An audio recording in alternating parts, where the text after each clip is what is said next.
नमस्कार, मैं हूं आपके साथ सोनिया चौहान। हमारे छत्तीसगढ़ में आप सभी का स्वागत है। रुक करते हैं खबरों की ओर। बीजेपी की विकसित भारत संकल्प यात्रा कोंडागांव के ग्राम पंचायत मुलमुला पहुंची, जहां ग्रामीणों ने उत्साह के साथ हिस्सा लिया। साथ ही ग्रामीणों ने विकसित भारत के निर्माण के शपथ ली।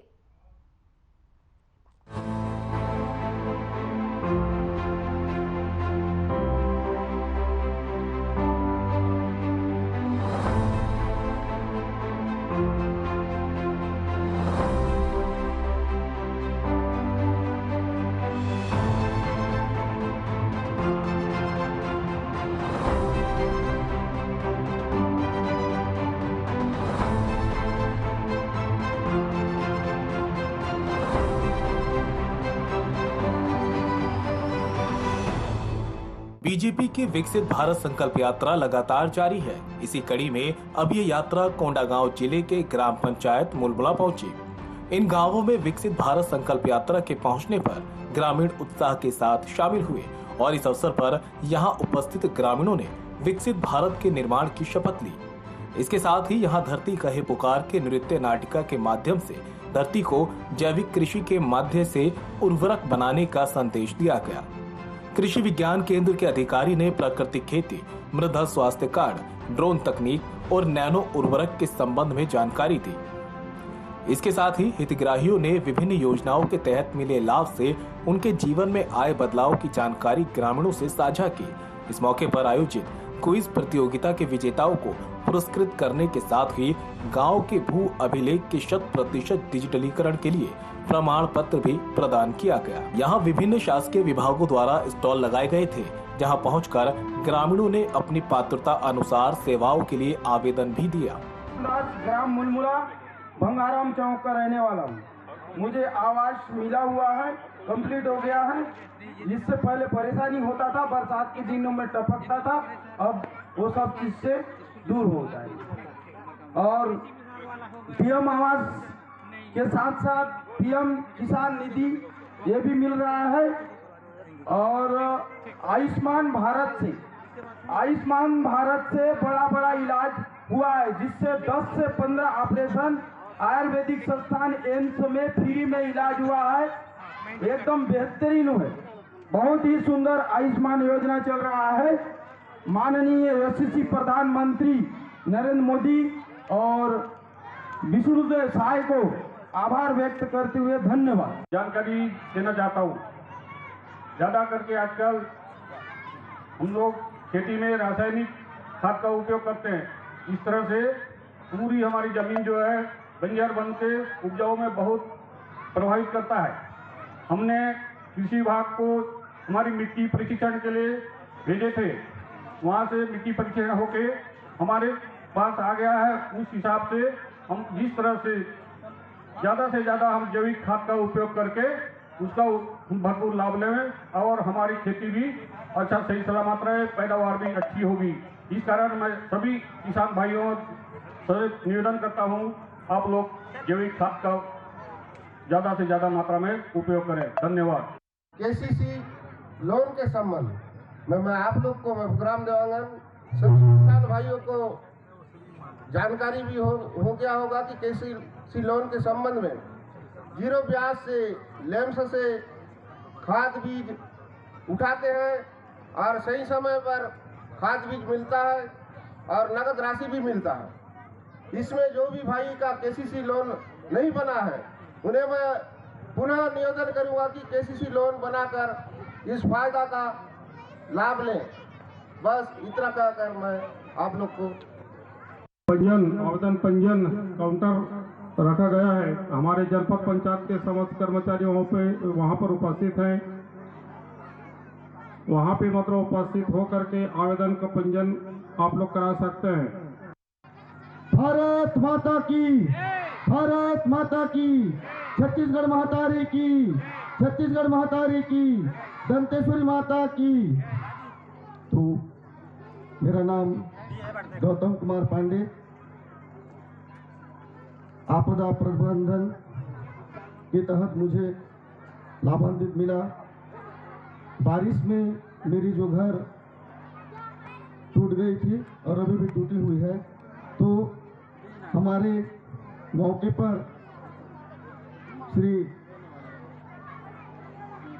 मयाराम मरकाम और उपसरपंच श्री शंकरलाल देवांगन और पटवारी विष्णु मरकाम ने मौके पर वहां जायजा लिया और मेरी इन आयोजन स्थानों में विकसित भारत संकल्प यात्रा के जिला संयोजक, सह संयोजक, स्थानीय जनप्रतिनिधियों के साथ जनपद सीईओ गोविंद सिंह बड़ाई, स्वास्थ्य अधिकारी CMHO, BMO, ग्राम पंचायत मुलमुला के सचिव शंभूराम नेताम, सरपंच मयाराम, सहायक सचिव नारायण प्रसाद देवांगन कोंडागांव, DPT पीलाराम दीवान मर्दापाल, परिक्षेत्र अधिकारी और समस्त ग्रामवासी उपस्थित रहे।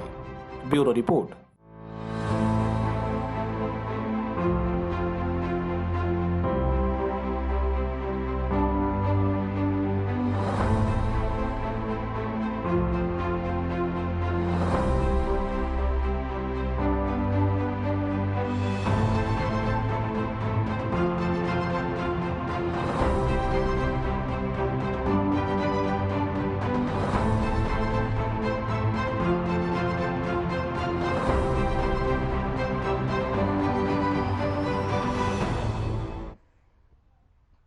विधानसभा अध्यक्ष डॉक्टर रमन सिंह की अध्यक्षता में आज यहां विधानसभा के समिति कक्ष में कार्य मंत्रणा समिति की बैठक आयोजित की गई। बैठक में मुख्यमंत्री विष्णुदेव साय, नेता प्रतिपक्ष चरणदास महंत, उप मुख्यमंत्री अरुण साहू और विजय शर्मा समेत समिति के सदस्य उपस्थित रहे।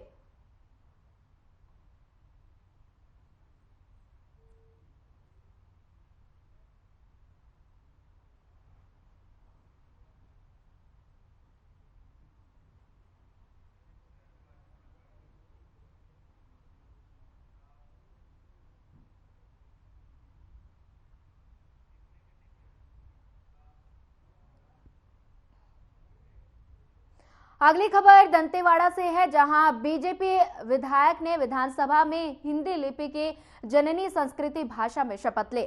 सरल, सहज एवं मिलनसार सद्भाव के धनी चैतराम अटामी 2023 विधानसभा चुनाव में जीत हासिल कर अपने पहली बार विधायक निर्वाचित होकर विधानसभा पहुंचे, जहां संवैधानिक तौर पर शपथ ग्रहण में शामिल होकर विधानसभा सदस्य की शपथ ली। वहीं अनोखे अंदाज में शपथ लेना दंतेवाड़ा की जनता के बीच चर्चा का विषय बन रहा है और फिलहाल विधानसभा सत्र के लिए विधायक आगामी सत्र संपन्न होने तक राजधानी रायपुर में है।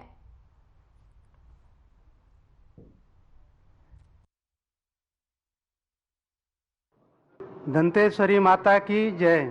अहम चैत्राम अटामी विधानसभाया सदस्यत्वेन निर्वाचिता निश्चयेन परमेश्वरस्य नाम्ना सपे यदम विधिनाम स्थापितं भारतस्य संविधानं प्रति सत्यां श्रद्धां निष्ठां च धारयिष्ये। अहं भारतस्य प्रभुतां अखंडतां च अचूडाम्य विदस्ये तथा यत् पदं गृहीतुं मुदतो असीम तस्य कर्तव्यानि श्रद्धापूर्वकं संरक्षामि।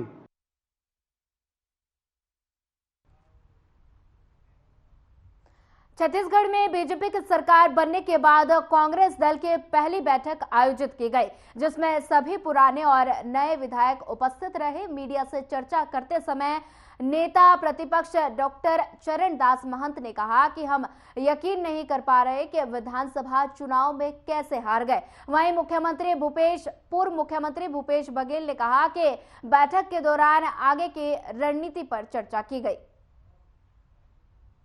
विधायक दल के नेता आदरणीय डॉक्टर चरणदास महंत जी की अध्यक्षता में बैठक विधायक साथियों की रखी गई और सभी हमारे वरिष्ठ नेता भी उपस्थित थे और नए विधायक जो चुन के आए हैं वो सब की उपस्थिति रही है और कल और परसों के लिए रणनीति हमारी बनी है और जिसमें कल राज्यपाल का अभिभाषण और उसके बाद जो सप्लीमेंट्री बजट जो रखा जाएगा उसके बारे में विस्तार से चर्चा हुई, उसकी रणनीति बनी है और उसमें कौन कौन साथी इसको रखेंगे इसके बारे में भी चर्चा हुई और जैसे हमारे नेताजी जो निर्देश देंगे उसी क्रम में वक्तागण वहाँ अपनी बात रखेंगे। उसी तैयारी के संदर्भ में राजेश तिवारी जी और सब साथियों को निर्देश नेताजी ने दिया है। मैं समझता हूँ कि जिस प्रकार से अभी नारायणपुर में किसान की जो आत्महत्या है उस मामले को लेकर इसकी शुरुआत होगी और जो दोनों उस विषय में चाहे वो राज्यपाल का अभिभाषण हो चाहे वो अनुपूरक बजट हो, इसमें वो चर्चा में आएगी और उसमें बड़े आक्रामक ढंग से रणनीति बनी है, जिसमें शुरू से ही किसानों के मुद्दों को लेकर विधानसभा में पूरे दमखम के साथ उसको रखा जाएगा। हमारे नवनिर्वाचित विधायक दल की पहली बैठक थी। मैंने ये सोचा कि जितने हमारे नए सदस्य आ रहे हैं उनको पुराने सदस्य का आशीर्वाद भी मिल जाए, इसलिए हमारे जितने बुजुर्ग पुराने और मंत्रीगण थे, पूर्व मंत्रीगण, उनको बुलाया था। हम सब ने बहुत सौहार्दपूर्ण ढंग से चर्चा की। हम सबको किसी को ना ये विश्वास है, न किसी ने ये विश्वास किया है कि आज हमारी सरकार नहीं रही। हम सब ने इस बात का गहन चिंतन किया कि जो कुछ हुआ है वो असहज है, सहज नहीं है। कुछ ऐसा जरूर हुआ है जो हम सब, मैं कह सकता हूँ कि हम सब के समझ में नहीं आया। मैं गलत शब्द का उपयोग कर रहा था, वो अच्छी बात नहीं है, मगर आदरणीय भाई भूपेश बघेल जी ने जिस ढंग से प्रक्रिया के बारे में, हमारे चुनाव के रणनीति के बारे में और चुनाव में जितने भी हमारे वरिष्ठ नेतागण आए थे उन सब के संदर्भ में जब विस्तार पूर्वक हमें समझाया है तो ऐसा लगा है कि आज हम सबका दर्द, हारने का दर्द, सरकार चले जाने का दर्द कुछ समाप्त हुआ है। आज प्रक्रिया के बारे में आदरणीय चौबे जी ने जो बात कही, सभी सांसदों ने उसे गंभीरता से सुना, समझा। हमारे प्रदेश के अध्यक्ष दीपक भाई ने अपनी संगठनात्मक बातें रखी है, जिससे हम सबको आगे तैयार होना है लोकसभा चुनाव के लिए। उन सब बातों के अलावा कल और परसों 2 दिन में हम किस प्रकार अपने साथियों के साथ आगे बढ़ेंगे। आने वाला 2 दिन विधानसभा का हमारे लिए प्रथम, बहुत सारे लोगों के लिए, 14 साथियों के लिए प्रथम दिवस, द्वितीय दिवस होगा, उसमें हम लोग आगे बढ़ेंगे। क्योंकि भाई भूपेश बघेल को 5 साल का हमारा नेतृत्व करने का अनुभव है। सब ने उनके चेहरे पे चुनाव लड़ा, हालांकि हम सब साथ थे और आगे भी वो एक वरिष्ठतम साथी के रूप में विधानसभा में रहेंगे। आज उनने जो समझाया है वो बातें हम सब के लिए महत्वपूर्ण है। मैं चाहूँगा, ये मेरा पहला दिन है और पहली बार नेता प्रतिपक्ष की भूमिका अदा कर रहा हूँ। वो कर चुके हैं 5 साल और हमारे 2 साथी भी नेता प्रतिपक्ष बन चुके हैं, आदरणीय चौबे जी, आदरणीय टी.एस. सिंहदेव जी। तो मैं चाहूँगा कि आज आपसे वो खुद मुखातिब हों और मेरी ओर से अपनी federation of medical and sales representative association of India के आह्वान पर Chhattisgarh sales promotion apply union Ambikapur इकाई ने अखिल भारतीय हड़ताल का आयोजन किया और अपनी 8 सूत्रीय मांगों को लेकर 1 दिवसीय हड़ताल और धरना दिया, जो स्थानीय कलेक्टर एसबीआई बैंक के सामने मैदान में रखा गया। प्रदर्शनकारियों ने केंद्र से 5 और मालिकों से 3 मांगे की है। धरने के बाद शहर में रैली भी निकालकर मल्टी कंपनी के मालिकों के विरुद्ध आक्रोश जताया गया।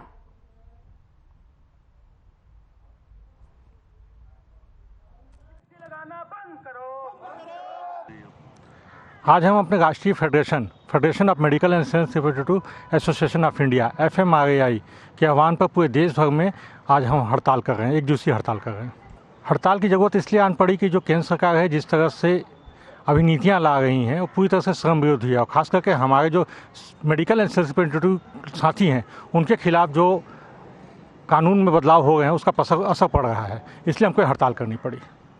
हमारे लिए एक कानून है सेल्स प्रमोशन एम्प्लॉयज़ एक्ट 1976, इसको भी हमने लड़ के बनवाया था उस समय की सरकार से। अब केंद्र सरकार उसको हटा करके उसको श्रम संहिता में नियोजित करना चाहिए, जिसका विपरीत प्रभाव आने वाले समय में देश भर के मेडिकल और सेल्स रिप्रेजेंटेटिव्स को पड़ेगा। जिसके कारण देखिए, इस कानून से पहले हम इंडस्ट्रियल डिस्प्यूट एक्ट के तहत कवर किए जाते थे, लेकिन वहाँ पर वर्कर्स के डेफिनेशन में सेल्स रिप्रेजेंटेटिव या मेडिकल रिप्रेजेंटेटिव का डिफिनेशन नहीं था क्लियरिटी। इसलिए सुप्रीम कोर्ट तक केस जाने के बाद, केस में मेरिट होने के बाद भी मेन बेकर के अंदर एक केस को सुप्रीम कोर्ट ने खारिज किया और साथ में ये कहा कि हमारे लिए एक अलग से कानून बनाया जाना चाहिए। उसी आधार पर FMRAI ने आंदोलन किया, राज्यसभा की पिटीशन कमेटी को पिटीशन दिया, तब जाके ये कानून बना सेल्स प्रमोशन एम्प्लॉयज़ एक्ट 1976। और अब इस कानून को हटा देने से हम वापस 1976 से पहले की स्थिति में पहुंच जाएंगे। तो हम चाहते हैं कि इस कानून को ना हटाया जाए, बहाल रखा जाए। ये हमारा पहला मुद्दा है। दूसरा मुद्दा है कि हर क्षेत्र में जो लोग काम करते हैं उनके लिए उनके काम की नियमावली तय होती है। जैसे आप पत्रकार हैं तो आपके लिए काम तय है कि आपको क्या क्या काम करने हैं। हमारे लिए ऐसा कोई काम स्पेसिफाई नहीं है। हम चाहते हैं कि एक वैधानिक नियमावली बने, क्योंकि अभी कंपनियां जो चाहती हैं प्राइवेट वर्किंग रूल्स उस हिसाब से लागू होते हैं। हम चाहते हैं एक सरकारी नियम बने, उस आधार पे सरकार तय करे कि हमको क्या क्या काम करना चाहिए जो कानूनी रूप से वैध हो। इसके बाद हमारी जो तीसरी और महत्वपूर्ण मांग है वो आम जनता के लिए भी है। वो मांग ये है कि दवाओं पे जिस तरह से महंगाई बढ़ रही है, दवाएँ कीमतें बढ़ रही हैं, उस पर रोक लगाई जाए, दवाओं को सस्ती की जाए। क्योंकि पहले 357 दवाइयाँ ड्रग कंट्रोल ऑर्डर के तहत आती थी, सरकार उनका मूल्य निर्धारण करती थी, अभी उसको घटा करके 50 से कम कर दिया गया है। ये जीवन रक्षक दवाएं हैं, इनकी कीमतें कम होनी चाहिए। दूसरी चीज़, दवाओं पे GST, क्योंकि ये विलासिता की चीज़ नहीं है। आदमी अपनी मजबूरी में आवश्यकता पड़ने पर ही दवा खरीदता है, तो इस पर 18% GST लगाना कहीं तक वाजिब नहीं है। दवाएं हो या मेडिकल उपकरण जैसे पेसमेकर है, स्टंट है, या जो दूसरे इम्प्लांट लगते हैं शरीर के अंदर, उन सब पे GST लगती है। इसको तत्काल प्रभाव से हटाया जाना चाहिए, इस पर GST शून्य किया जाना चाहिए। इसके बाद हमारा जो अगला महत्वपूर्ण मुद्दा है वो है डाटा प्राइवेसी का। क्योंकि आप जानते हैं आजकल स्मार्ट वर्ल्ड की दुनिया है, स्मार्टफोन चल रहे हैं, टैबलेट चल रहे हैं, मोबाइल इंटरनेट चल रहे हैं, तो इस जगह पे हम भी डाटा कलेक्ट करते हैं, लेकिन उस डाटा की प्राइवेसी को लेकर के कोई इंतजाम नहीं है, कोई नियम नहीं है।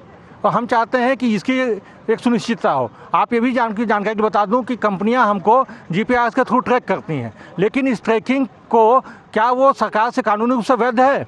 जबकि ये जो ट्रैकिंग है ये केवल लॉ इन्फोर्समेंट अथॉरिटी जैसे पुलिस हो गई या इंटेलिजेंस ब्यूरो हो गई, इस तरह की एजेंसीज के पास होता है, गवाह हो गई, इनके पास होता है, वो भी मजिस्ट्रेट से परमिशन के बाद। लेकिन ये प्राइवेट कंपनियां तो बिना किसी आदेश के ये कर रही हैं, ये पूरी तरह से उल्लंघन है। हमारे साथ साथ हम जिनसे मिलते हैं उनकी भी प्राइवेसी जा रही है, चाहे वो रिटेलर हो, चाहे डॉक्टर्स हो, बाकी सबकी प्राइवेसी पे भी खतरा होगा। तो इन सारी चीज़ों को हम ध्यानाकृत करना चाहते हैं केंद्र सरकार से, इस पर रोक लगाए और तत्काल प्रभाव से एक्शन ले। इसीलिए हम आज की ये हड़ताल कर रहे हैं। इसके अलावा हम आपकी जानकारी के लिए बताना चाहूँगा, चूँकि ये पूरी दुनिया इस तरह से बदली है और उस बदलाव का असर ये है कि आज सेल्स के लिए बहुत दबाव बनाया जा रहा है। और उसी का नतीजा ये हुआ कि हाल ही में महाराष्ट्र में नासिक के अंदर हमारे एक साथी जो कि एक बड़ी मल्टीनेशनल कंपनी में काम करते थे, उन्होंने आत्महत्या कर ली। उससे एक महीना पहले, सितंबर माह की बात है, उसमें आंध्र प्रदेश के अंदर एक भारतीय कंपनी, ऐसा नहीं है कि बहुराष्ट्रीय, भारतीय कंपनियां भी यही कर रही हैं, उसके फील्ड वर्कर्स को स्ट्रोक आया, ब्रेन स्ट्रोक आया और वो डेथ कर गया। तो ये सारी परिस्थितियां ना हो, हम भी एक नागरिक हैं, हमको एक अच्छे जीवन जीने के लिए इस तरह के मानसिक प्रताड़ना से बाहर निकालने की भी बहुत आवश्यकता है। तो इन सब मुद्दों को लेकर के हम आज की 20 तारीख की हड़ताल कर रहे हैं। सरकार से विशेष क्या मांग है? जैसा कि मैंने आपको बताया, इस सेल्स प्रमोशन एम्प्लॉयज़ एक्ट 1976 को बहाल रखा जाए, इसको समाप्त करने का जो प्रयास किया जा रहा है, या आप कह लें जो श्रम संहिता है उसमें सम्मिलित किया जाना चाह रहे हैं, तो उसको ना करके इसको अलग से कानून के रूप में स्थापित रहने दिया जाए। दूसरा, हमारे लिए एक वैधानिक कार्य नियमावली बनाए। और तीसरा, जिस तरह से जो प्राइवेट कंपनियां अनएथिकल तरीके से ट्रैकिंग कर रही हैं, इन पर तत्काल प्रभाव से रोक लगाई जाए। साथ ही साथ एक और महत्वपूर्ण मुद्दा है, हमारे लिए जो कार्य क्षेत्र है, जो कि डॉक्टर्स हॉस्पिटल्स के अंदर रहते हैं, तो हमारे कार्य क्षेत्र वही हैं। हमारे कार्य क्षेत्र में हमको आने जाने की सुविधा मिले, सुविधा मिले अर्थात हमको छूट मिले। ऐसा ना हो कि हमको रोक दिया जाए। इसके लिए वो समय का निर्धारण कर सकते हैं ताकि उनके कार्य प्रभावित हो, लेकिन हमारा काम भी हो सके। जो काम का अधिकार है वो हमको मिलना चाहिए। छत्तीसगढ़ विधानसभा के शीतकालीन सत्र का दूसरा दिन भी हंगामेदार रहा। फिलहाल सदन को स्थगित कर दिया गया है कल तक के लिए, और दूसरे दिन सदन में क्या कुछ हुआ चलिए आपको दिखाते हैं। जी के नेतृत्व में ऐसा काम करेगी कि अभी तक जो काम हम नहीं कर पाए, सष्टम विधानसभा है, इस सष्टम विधानसभा के ऊंचाइयों तक पहुंचे। माननीय हमारे नवनिर्वाचित अध्यक्ष रमन सिंह जी के नेतृत्व में मैं उनको बहुत बहुत शुभकामनाएं देता हूं, बधाई देता हूं, उनके स्वस्थ और दीर्घ जीवन की कामना करता हूं। पुनः सभी नए सदस्यों को बहुत बहुत शुभकामनाएं देते हुए कि हम सब मिलकर इस सदन की गरिमा को बढ़ाएंगे। बहुत बहुत धन्यवाद। जय हिंद, जय छत्तीसगढ़।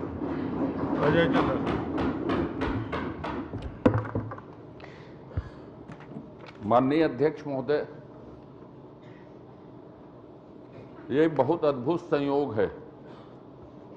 इस सदन में आपको तो माननीय अध्यक्ष कहने में प्रैक्टिस करनी पड़ेगी। गौरी शंकर जी जब अध्यक्ष होते थे तो कई बार हम लोग गौरी भैया कह देते थे उसको, तो धीरे धीरे वो अध्यक्ष महोदय स्वभाव में आया। तो अभी आपको अध्यक्ष, माननीय अध्यक्ष कहने को स्वभाव में लाना पड़ेगा हम लोगों को। आप माननीय नेता प्रतिपक्ष और माननीय सदन के नेता में अद्भुत समानता है। गुणों का तो उल्लेख माननीय बृजमोहन जी ने किया, पर आप लोग अपनी अपनी पार्टी के अध्यक्ष रहे, विधायक भी रहे, लंबे समय तक विधायक रहे, सांसद भी रहे। डॉक्टर साहब एक ही बार रहे, लेकिन आप दोनों तो 3-3 4-4 बार सांसद रहे। फिर डॉक्टर साहब बोल दिया। भी माननीय अध्यक्ष जी एक ही बार रहे, लेकिन आप लोग 2-2 3-3 बार सांसद रहे। और इसका उल्लेख करना इसलिए जरूरी है कि इसका लाभ सदन को और लगभग 50 से ऊपर नए सदस्य आए हैं उनको मिलेगा। माननीय अध्यक्ष महोदय, जसपुर हाल से लेकर अब तक की यात्रा के आप साक्षी रहे। कुछ कालखंड को छोड़ के छत्तीसगढ़ ने, इस विधानसभा ने आप लोगों के नेतृत्व में बहुत सारे नए कानूनों को जन्म दिया जो भारत के, और जिसके आप साक्षी और नेतृत्व करता भी रहे। चाहे वो स्वच्छता का कानून हो, चाहे खाद्यान्न सुरक्षा का कानून हो, चाहे उसको क्या बोले, उसको इंक्रोचमेंट के खिलाफ कानून हो। बहुत सारे ऐसे कानून थे, स्किल हमारा अधिकार हो, ऐसे कानून। ये कानून हिंदुस्तान में पहली बार छत्तीसगढ़ की विधानसभा में पारित हुए और यह समूह उसका गवाह है। माननीय अध्यक्ष महोदय, मैं आपके साथ साथ आपके आज के नवनिर्वाचित हमारे माननीय नेता प्रतिपक्ष जी, सीधे साधे सरल तो कहा, आपके गुणों का उल्लेख, मैंने कहा कि आपको 14वां सदस्य बनाएंगे, मैं उसको वापस फिलहाल इस बुलेटिन में इतना ही। ज्यादा खबरों के लिए बने रहिए हमारे साथ। नमस्कार।